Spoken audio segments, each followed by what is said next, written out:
सखी गे पिया जी रहे परदेश। सखी रे पिया बसो परदेश। सखी रे पिया बसो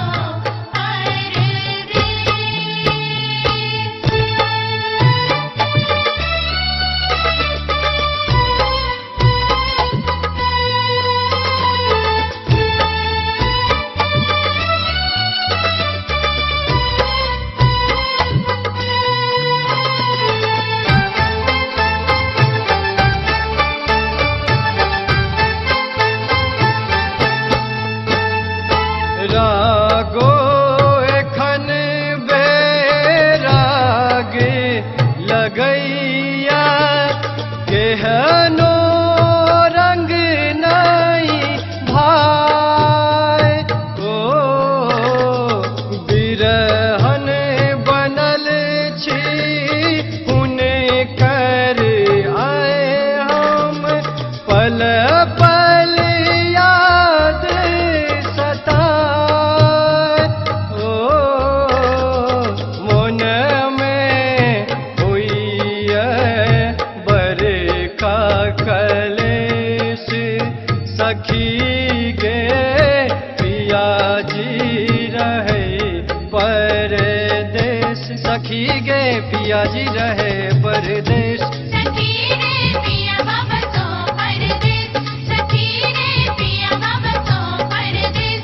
सखी रे पिया बसो परदेश।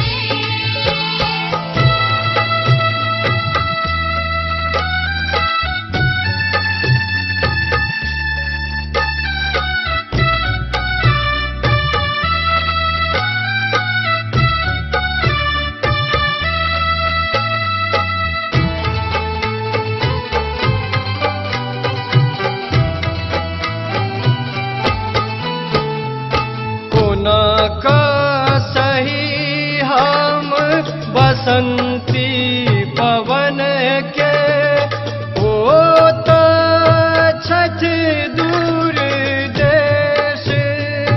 ओ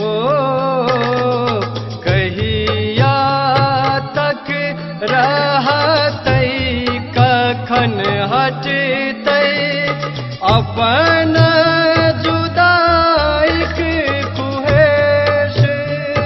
ओ